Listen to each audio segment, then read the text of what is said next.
afternoon, everyone. Hello? We'll be doing a persuasive speech today. Your 13-year-old daughter is sitting in her 8th grade class when she suddenly passes out. She's rushed to the hospital in an ambulance where you meet them there. The doctors say she needs emergency surgery and asks what medicine she's taking. You say none. The doctors then rush into surgery and get to work. A couple of hours later, the doctor comes into the waiting room with a sullen look on his face. He tells you that your daughter had a reaction to the medicine they were using during surgery and has died. The doctors ran blood tests after and determined she was on birth control, and that's what caused the reaction with the medicine they were using. Do you want to be the parent who's left in the dark until a major incident occurs? Minors should need parental consent before obtaining birth control. Birth control has health risks such as higher risk of migraines, infertility, depression, fibromyalgia, blood clots, heart disease, and if taken over a long period of time, could increase the risk of certain cancers. Most minors are not mature enough to understand the seriousness these risks can have on their lives. A lot of teenagers are either immature, unable to make effective decisions, or are impulse reactors. Teens tend to make quick judgments and do things without completely thinking situations through. They often gamble with their lives and exceed limits by assuming they can partake in sexual activity because they are on birth control.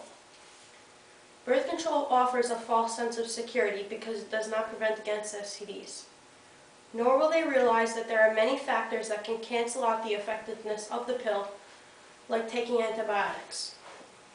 The pill is not 100% effective in the first place. There's typically a 9% failure rate. While it is true that teens seem to be engaging in sexual activities at earlier ages, when it comes to obtaining birth control, that is a decision that needs to be discussed between the parent and the teen, so that the teen will have all the proper information about what forms of birth control are available and the potential health-related risks to each.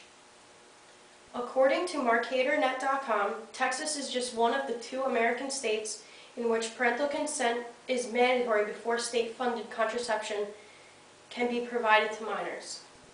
At first glance, it is easy to assume that this would mean a higher rate in teen pregnancy, as teenagers would continue to have intercourse without birth control or with less trusted forms of contraception. However, while there has been a large decrease in family planning clinic attendance, there has not been an increase in teen pregnancy in Texas. Most minors say that parents should have no say in birth control rights. But who provides for those kids who say that they shouldn't? Their parents.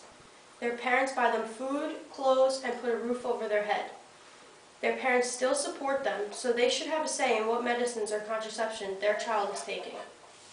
We cannot keep taking the power away from the parents. Parents are losing their ability to parent their own children. We cannot keep taking that away. If a parent doesn't want their child to take birth control, then the government and Planned Parenthood should not be able to say otherwise. It is not the government's job, nor their right. The parents cannot keep losing their ability to raise their own children their way. To remove parents' right to make a major decision for their child is not something we should be supporting.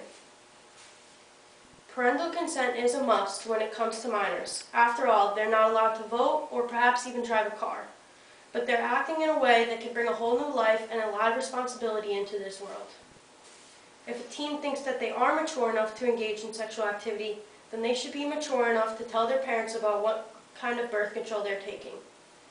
If they're not comfortable talking about it with their parents, then they should not be engaging in it.